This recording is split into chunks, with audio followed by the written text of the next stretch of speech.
Club. आज हम बात करने वाले नए आईपीओ के बारे में जिसका नाम है रीगल रिसोर्सेज आईपीओ। इसके बारे में हम डिटेल एनालिसिस करेंगे। तो ये रीगल रिसोर्स आईपीओ एक आईपीओ ही नहीं है, ये एक ग्रोथ स्टोरी है जो इंडिया के मेज बेल्ट से निकली है। तेज़ी से बढ़ता रेवेन्यू, कैपेसिटी डबल करने का प्लान और स्पेशलिटी स्टार्च मार्केट में मजबूत पोजीशन का साथ। और उसके साथ साथ इस कंपनी का जीएमपी जो है वो भयंकर दिख रहा है, ऊपर अच्छा दिख रहा है, मार्केट में सेंटिमेंट भी सही है। तो इसके बारे में पूरा डिटेल समझेंगे। लेकिन ये एक गोल्डन हार्वेस्ट होगा इन्वेस्टर के लिए या फिर ये रिस्की सोइंग सीजन होगा, इसके बारे में पूरा डिटेल शुरू करेंगे। तो चलिए स्टार्ट करते हैं। इस कंपनी का कोर बिजनेस समझ लेते हैं पहले। तो ये कंपनी क्या है, बिहार के किशनगंज में लोकेटेड कंपनी है जो कि बनाते हैं फूड ग्रेड स्टार्च, मेज flower, custard powder, gluten, fibre etcetera बनाते हैं, जिनका यूज कहाँ पे होता है, फूड, पेपर इंडस्ट्री, एडहेसिव में, एनिमल फीड में, ऐसे अलग अलग इंडस्ट्री में इनका उपयोग किया जाता है। जो ये क्लेम करते हैं ये जेट एलडी है, मतलब जीरो लिक्विड डिस्चार्ज है। इनके क्रशिंग कैपेसिटी अभी है 750 टीपीडी। और जो ये अपना मेज वगैरह है ये डायरेक्टली कहाँ से लेते हैं, किसानों से लेते हैं। और जो बीच में एग्रीगेटर होते हैं वहाँ से बिहार के किसानों से और वेस्ट बंगाल किसानों से मिलने लेते हैं। ये जो ये सपोर्ट कहाँ करते हैं, इफिशिएंट सप्लाई चेन में। जो बिहार के और वेस्ट बंगाल के किसान हैं या फिर एग्रीगेटर हैं तो इससे ये अपना सामान फटाफट लेते हैं, जो इफिशिएंट सप्लाई चेन में इनको हेल्प करता है। इनके आईपीओ की बात कर लेते हैं। आईपीओ का साइज़ कितना है, 306 करोड़ के आसपास में, पूरा फ्रेश इशू है और ओएफएस 96 CR के आसपास का है। प्राइस बैंड 96 रुपये से लेकर 102 रुपये के आसपास में। बिडिंग डेट स्टार्ट कब हो रहा है, 12 अगस्त को, और खत्म कब हो जाएगा, 14 अगस्त को। आपके अलॉटमेंट देखने को मिल जाएगा 18 अगस्त को। जो लिस्टिंग होगा BSE और NSE पे 20 अगस्त के आसपास होगा। अभी ये इनको जो मिल रहा है उसका उपयोग क्या करने वाले हैं, ये जो उपयोग क्या करने वाले हैं, अपने पैसों का जो आईपीओ मिलेगा ये अपना रीपे करने वाले, जो उधार सब कुछ लिए हैं उसको रीपे करने वाले हैं और अपना ब्राउनफील्ड एक्सपेंशन पे ये ध्यान देने वाले हैं। इसको ध्यान से रखिएगा, बात आगे हम बात करने वाले हैं इसके बारे में। इनके बैलेंस शीट की बात कर लेते हैं। इन्होंने कितना पैसा बनाया है, कितना लूज किया है और कितना बनाया है, इसके बारे में बैलेंस शीट बात कर लेते हैं। तो इन्होंने 2023 में 488 CR और रेवेन्यू जनरेट किया था। 24 में 64 करोड़ जो कि इंक्रीज हुआ है, और 25 में भी इनका इंक्रीज हुआ है 970 करोड़ के आसपास। ये 917 CR ये रेवेन्यू जनरेट की है। जिनका EBITDA देखे तो 2025 के 112 करोड़ के आसपास में। पैट इनका प्रॉफिट आफ्टर टैक्स कितना है, 47.7 CR के आसपास इनका पॉजिटिव बैठे हुए हैं ये। और ये फाइनेंशियल की और बात कर लेते हैं इन चार्ट के माध्यम से। तो इनका 2023 से लेकर 25 के आसपास में इनका रेवेन्यू आगे बढ़ा ही बढ़ा है। 915 CR 487 CR से हुआ है। इनके प्रॉफिट की बात कर लेते हैं तो 47 CR है 25 में, और 2023 में इससे कम 116 करोड़ के आसपास ये घूम रहे थे। कंपनी के पास एसेट कितना है, 860 CR के आसपास इनके पास एसेट है। और इनका एक्सपेंशन प्लान देखते हैं, क्योंकि अभी पहले बताया था इनका इस कंपनी में क्लेम कर रही है कि ये आईपीओ के बाद ये एक्सपेंड करने वाले हैं।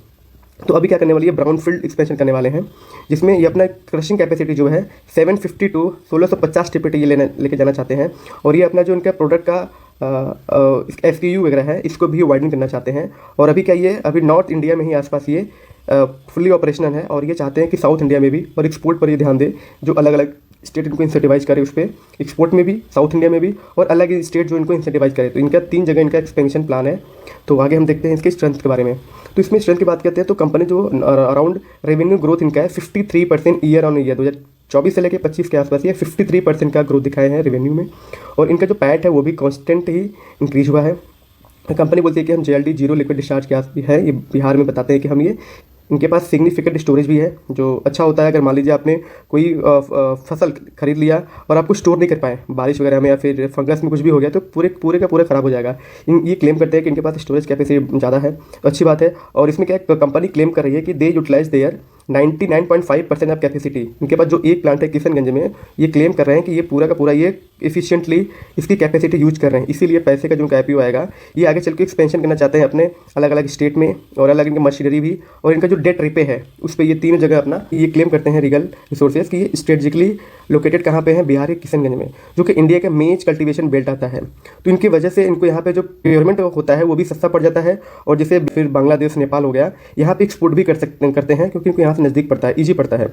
और फार्मर एग्रीगेटर जो भी इनके पास है बिहार के, बंगाल के, इन्होंने उनसे नेगोशिएट करके रखा है कि कम्पिटिटिव रेट पे इनको हाई क्वालिटी के मेज मिलते रहें। तो इनको आगे सप्लाई चेन का इशू ऐसा बोल रहे हैं कि हमको नहीं होगा। और कंपनी ये भी क्लेम कर रही है कि इनके पास 65,000 टन ऑफ मेज को जो यहाँ पे स्टोरेज कैपेसिटी इनके पास ये बना के रखे हैं। तो आगे चल के जिसमें जो रिस्क ऑफ सप्लाई शॉर्टेज होता है वो उसमें नहीं होगा ऐसा। कंपनी की वीकनेस की बात कर लेते हैं। तो वीकनेस में ही प्रॉब्लम है कि जो मेन प्रॉब्लम हमको दिख रहा है कि जो कम्पिटिटिव प्रेशर इसमें है, जो फ्रॉम लार्जर और रीजनल प्लेयर इसमें होंगे। क्योंकि ऐसा तो है नहीं कि मिलेट सिर्फ यही बेच रहे हैं, अलग अलग कंपनियां अगर बना के बेचने लगे और जो रीजनल में जो लोकल किसान हैं इनके अधिक कॉम्पिटिटर आने वाले हैं। तो ये रिस्क हमको लग रहा है ये। और इनका जो execution risk for the expansion plan है, देखते हैं कितना एग्जीक्यूट हो पाता है कितना नहीं हो पाता है, डिपेंड करता है कंपनी के प्लान के बारे में। और कुछ पॉइंट देखते हैं वीकनेस के बारे में। इनके जो टॉप 3 वेंडर हैं 517 करोड़ का अराउंड 72.1% कंपनी का टोटल कॉस्ट परचेज ये होल्ड करते हैं। कि अगर 3 कंपनी ऐसी हैं जो इनके 50% जो भी ये परचेज बेचते हैं ये 3 वेंडर ही ये खरीद रही हैं। अगर इन वेंडर से इनका कोई कॉन्ट्रैक्ट अभी लॉन्ग टर्म में नहीं है, अगर इनका कोई सप्लाई चेन बिगड़ जाता है इन 3 वेंडर से, तो इनको नेगेटिव इंपैक्ट है कहाँ पे, कंपनी के रेवेन्यू प्रॉफिटेबिलिटी पे। तो यहाँ पे इनको इशू लग रहा है ये भी। और कंपनी से पहले ही बोली कि इनके पास सिंगल मैन्युफैक्चरिंग प्लांट है कहाँ पे, किशनगंज में। अगर वहाँ पे प्लांट पे कुछ एनी इशू होता है, एनी लॉस शट डाउन कुछ भी होता है, तो कंपनी हैम्पर कर जाएगी अपने प्रॉफिटेबिलिटी और लॉसेस वगैरह पे। वीकनेस में कुछ पॉइंट बात कर लेते हैं। आपकी स्क्रीन पे सब दिख रहा होगा, जैसे कि 2024 में कंपनी 11 करोड़ के आसपास नेगेटिव कैश फ्लो में थी। 25 में कितना था, 22 करोड़ के आसपास रही है। ये क्यों हुआ? क्योंकि increase raw material of procurement and high inventory holding ऐसा रह गया। क्योंकि ये भी प्रॉब्लम होता है कि मान लीजिए आपने मेज लगाया और वहाँ पे जो सीजन है, रेनी सीजन है या फिर ऐसा कुछ सीजन में ऐसा कुछ इम्बैलेंसेस आ गए, तो यहाँ पे प्रोक्योरमेंट का इशू हो सकता है। तो ये भी वीकनेस में आता है कि सीजनल इन नेचर है जो मेज होता है। ऐसा नहीं कि साल भर मिलेगा आपको, ये आपको सीजनल में आपको प्रॉब्लम कर सकता है। इनका सीजन अच्छा से नहीं हुआ, बारिश, टेम्परेचर, ह्यूमिडिटी कुछ भी ऐसा कुछ वहाँ पे रेनी सीजन फ्लड वगैरह आ गए, तो इनका प्रोडक्शन हैम्पर हो सकता है। तो जो कंपनी को यहाँ पे लॉस है इसका बियर करना पड़ सकता है। और जीएमपी की बात कर लेते हैं। अभी क्या है कि इन्वेस्टर जो भी है एक्सपेक्टेड लिस्टिंग गेन दिखा रहे हैं कितने का, 20 से 22% के आसपास में।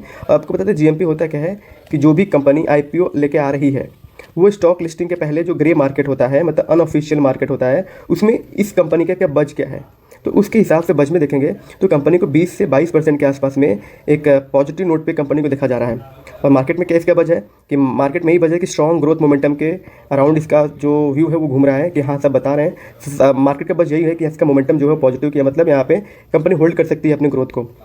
वैल्यूएशन पर्सपेक्टिव क्या बात कर सकते हैं कि ये फेयर टू एग्रेसिव है। अपने जो इनके पास कंपटीटर जो भी पीयर्स हैं, अगर इनका एक्सपेंशन प्लान एग्जीक्यूट सक्सेसफुली हो जाता है तो इनके जो मार्जिन है वो सस्टेन हो जाएंगे। तो इसीलिए कंपनी को फेयर टू एग्रेसिव कैटेगरी में रखा गया है। और मेरा फाइनल वर्डिक्ट यही रहेगा कि कंपनी को अगर लॉन्ग टर्म क्लियर देखना चाहते हो तो देख सकते हो, क्योंकि कंपनी के पास प्रॉफिटेबिलिटी भी है और इनका जो फाइनेंशियल है वो भी क्लियर है। इनका ईयर ऑन ईयर ग्रोथ भी दिख रहा है, ऐसा नहीं कि कभी नेगेटिव है कभी पॉजिटिव हो रहा है, ईयर ऑन ईयर ग्रोथ है। और अभी फिलहाल के लिए अगर आप लिस्टिंग के लिए जाना चाहते हो तो सिर्फ आप लिस्टिंग इन जीएमपी देख के मत जाओ, क्योंकि जीएमपी क्या होता है, एक वोलेटाइल सब्सटेंस होता है।